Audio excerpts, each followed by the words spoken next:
তখন তো করলেন কেন? থাপ্পড় মারবো তারপরে স্ক্রল করতে করতে এরকম ভিডিও যখন সামনে চলে আসে না, বিশ্বাস করো মেজাজটা একদমই ঠিক থাকে না। আমরা ভিডিওটা দেখে মেজাজ কন্ট্রোল করতে পারছি না, কিন্তু ওই র্যাপিডোওয়ালা ভাইয়াটার কথা আমি চিন্তা করছি যে এত ঠান্ডা মাথায় এত সুন্দর একটা কাজ করেছে। এটা কাউকে শাস্তি দেওয়ার থেকেও অনেক ভালো কাজ করেছে। সোশ্যাল মিডিয়ার পাওয়ারটা দেখুক এবার। কি সকালবেলা কি আমার তেলটা কি এমনি এমনি আসে? তাহলে দুটো করে গাড়ি বুক করবেন কেন? একটা কনফার্ম হয়ে গেলে বাবা আমার যেখানে সুবিধা হবে আমি সেটাই করব না। যেখানে সুবিধা আরে অবশ্যই, তাহলে দুটো করে গাড়ি আনাচ্ছেন কেন? আমি না একটা ক্যান্সেল করে দিন, যখন দুটো রাইড ধরে ক্যান্সেল তো করে দিয়েছি আপনি। আরে আমি তো লোকেশনে ঢুকলাম, তখন তো করলেন কেন?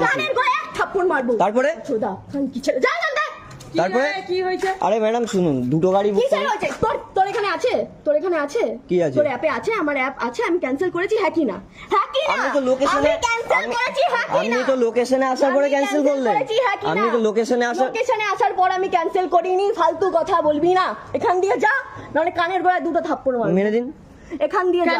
কেন ঝামেলা? এখান দিয়ে যা। আমি তো বুঝতে পারছি। দেখুন এমনি আমারও সকালে আমার ফার্স্ট রাইড, এটা আমারও ফার্স্ট রাইড। আমি 1.5 কিলোমিটার ঘুরে এসেছি দিদি। ক্যান্সেল করে দিয়েছি। তারপর আরে দিদি আমি ঢুকলাম আর ক্যান্সেল করলাম। আমি ঢুকলাম, একটা এসছে তো আবার যায় আরেকজনকে কি করে করবো? দুজনে একটা তো ক্যান্সেল করবে। হ্যাঁ আরে ম্যাডাম 2-3টে করে অ্যাপ থাকে, তাহলে একটা অ্যাপে যখন কনফার্ম হয়ে যাচ্ছে তখন ক্যান্সেল করলো তো আবার ঝামেলা কিসে? আমি তো লোকেশনে এসে গেলাম, তারপরে ক্যান্সেল করলাম।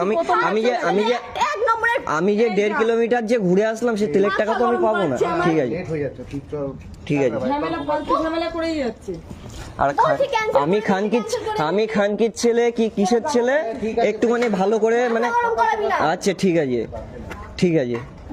আমি খানকির ছেলে, তো আমি রাইডার খানকির ছেলে। ঠিক আছে না কেউ এখানে ফ্রিতে, তাহলে আমার ফ্রিতে তেলটা নিয়ে আসে না। আমি কাস্টমার, আমার যেখানে বেস্ট অফার হবে আমি সেখানে হ্যাঁ তা পান না আপনি সেটা আপনি বলুন কি আমি না ক্যান্সেল করে আপনাকে এখানে দাঁড় করিয়ে রেখেছি? আমি লোকেশনে ঢুকলাম, আপনি ক্যান্সেল করলেন। ওই দাদাকেও বলছি ভুল করবে না। তাহলে আমি ভুল করলাম যাচ্ছি দাদা, আমি রেগুলার যাচ্ছি। আরে দাদা আমিও রেগুলার চালাচ্ছি, আমি তর্ক না, তা আমি লোকেশনে ঢুকলাম, আগে ক্যান্সেল করে দিতে পারতো, সেটা করেনি। তোমার এসে গেছে তার জন্য তো ক্যান্সেলটা করে দিচ্ছে। আরে বাবা কেন আমি ফালতু কথা বলছে। ও একটা করছে তো এবার তারা ক্যান্সেল করে দিল। এবার তার অসময় সেটা তো আমার ফল্ট না, এরকম হয়। আমি এসএমএস ও করে দিয়েছি, আমি কনফার্ম আসছি। ঝগড়া করতে যাচ্ছে আমি তো কনফার্ম। হ্যাঁ ঠিক আছে। আর আমি খানকির ছেলে, বেশ ঠিক আছে। হ্যাঁ আমি খানকির ছেলে। আচ্ছা কেন এইরকম বাজে কিছু অভদ্র মহিলাদের জন্য পুরা মহিলা সমাজটাই বদনাম হয়। বাড়ির আত্মীয় বন্ধু বান্ধব সবাই দেখুক ওর ব্যবহারটা। অফিসে যাচ্ছে নাকি ডিউটি করতে, জানেন না এ কোন অফিসে ডিউটি করে। সোনাগাছির অফিসে ডিউটি করে। আমার তো দেখে মনে হচ্ছে যেরকম চেহারা যেরকম শরীর, সোনাগাছির অফিসে মনে হয় ডিউটি করে। আর এই ভিডিওটা ভাইরাল হওয়ার পর যদি এ সত্যি কোনো অফিসে কাজ করে থাকে, আমি এর বসকে বলবো লাথি মেরে অফিস থেকে বার করে দেওয়া। তাদের মধ্যে একটু মনুষ্যত্ব বোধটুকু নেই। তারা কিরকম শিক্ষিত, কিরকম অফিসে কাজ করে। এর ভাষা দেখেছেন তাদের? সাইড থেকে তার মা এসেও তাকে সাপোর্ট করছে। এটা যেরকম পরিবারে মানে বড় হয়, এদের শিক্ষা মানে সেই রকম লেভেলেরই হয় এদের। একটা র্যাপিডোওয়ালা একটা রাইড কমপ্লিট করলে 30, 40, 50 টাকা এরকম পায় নর্মাল রাইডগুলো। তো সেখানে তাদের আবার তেল খরচা থাকে, প্ল্যাটফর্ম চার্জ থাকে। তারা র্যাপিডো নিজের বাইক চালিয়ে ইনভেস্ট করে কত টাকা প্রফিট কামায়।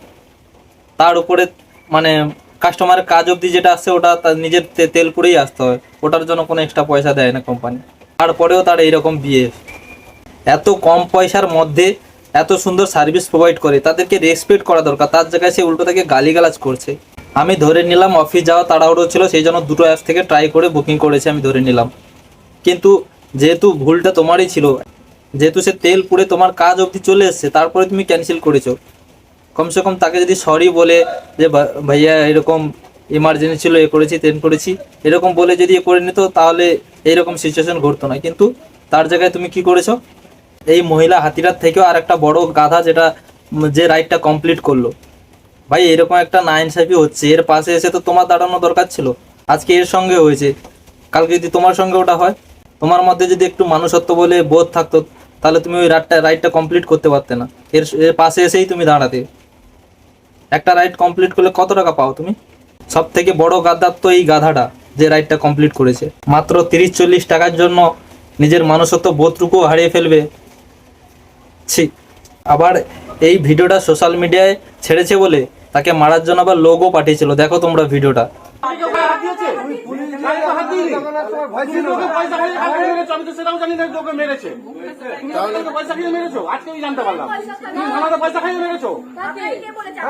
ওকে মারিনি, ওকে মারিনি। তুমি বাইরে অফিসারের সাথে কথা বলনি, তুমি বাইরে অফিসারের সাথে কথা বলনি, বাইরে অফিসারের সাথে কথা বলনি, আজকে আমি জানতে পারলাম। ভিডিওটা তো এমনিতে ভাইরাল হয়েছে, তো তোমাদের কাছে রিকোয়েস্ট করব আরো বেশি বেশি করে ভিডিওটাকে ভাইরাল করে দাও, যেন মুখ লোকানোর জায়গা না থাকে এদের।